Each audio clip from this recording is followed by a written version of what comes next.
a lot of UI treatment in the Lotus Forms 4.0 release so that you can exploit a sort of a more updated Web 2.0 look. So I've brought up another sample form here, this one of a banking online account registration type of form, to give you some of the ideas of new look and feel you'll be able to exploit, including the thin Web 2.0 border styles.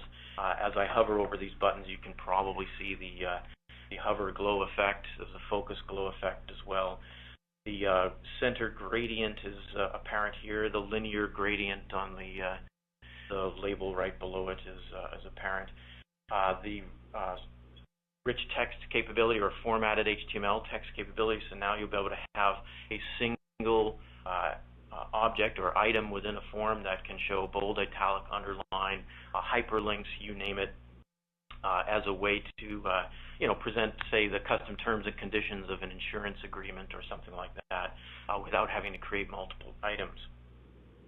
There are interactivity improvements as well, like automatically highlighting the focused text of single-line fields, type-ahead assistance for pop-ups, things like that. As well, we've paid a lot of attention to the interactivity of the form and being able to let you access things like web services without having full page refreshes or portal page refreshes of any kind. So in this example, I have a form that's hooked up to a web service that when you tab off of it, it will make a validity check out to a web service. So this is not logic that's built into the form, which you're used to. Like, in past versions, you could build data validation directly into the form if it was just local business rules. But if you've got to go to a back-end system for your business rules, you now do that on tab off of a form or by pressing a button, and it will automatically run that web service. You can also run a web service based on other things like a button press or a drop-down selection or a checkbox selection, and those web services can return not just simple values like yes, this is valid, or here is a number, or here is an address corresponding to a name. It can actually return iterated query results, as I've done here. And I think it was pretty evident in the web conference there that this form was updated without doing any kind of page refresh. I pressed the button, and the entire table of user interface elements grew to fit whatever data was returned by the web service. So you can connect your form directly to XML-based web services without any translations in the middle, and as the data shows up within the form itself is automatically responsive to show you this information. And in the 4.0 release, I'm actually going to demonstrate this for you in a little while. We've made it very easy for you to set that up as a matter of configuration as opposed to coding. But while we're in the runtime as opposed to the design time, I just want to get a little further into this and show you that we can even do these web services that return results into nested tables, as I've done here. You can kind of see, as I'm doing some operations on the first row of the outer table, it actually can grow a whole new inner table. Second row of that outer table grew a completely different inner table as well. I don't know if your screen is updating quite as nicely in the web conference as mine currently is.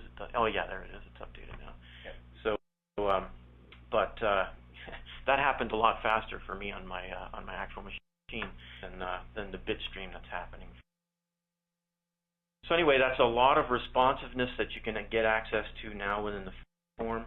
I'll switch to a second page here. Pretty much the only time we bounce back and do a page refresh is when you're actually switching among multiple pages within a multi-page form.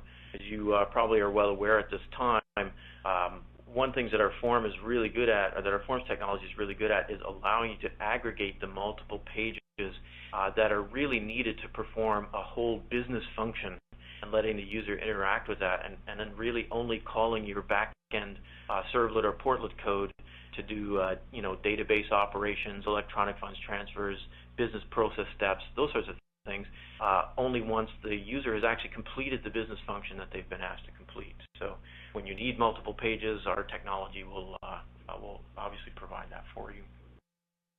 So here's a couple more examples of selecting in a drop-down and having the drop-down perform a web service operation off on the right-hand side here. Hopefully that will update on the web conference.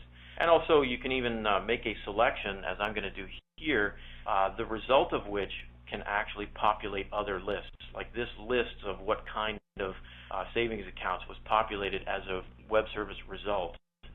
So again, another kind of iteration where you don't know how many results are coming back from the web service. You can obviously do that directly into a pop-up as well. Down here on the bottom, I'll scroll down a little bit on this form. You see a little better of an example of the places where you use a single rich text control to include things like bold text, italicized bold, different colors, and I'll show you in the demonstration of the designer how easy it is to set this up to and including helpful links that can provide links to the definitions that might be in these terms and conditions of perhaps a legal agreement or what have you.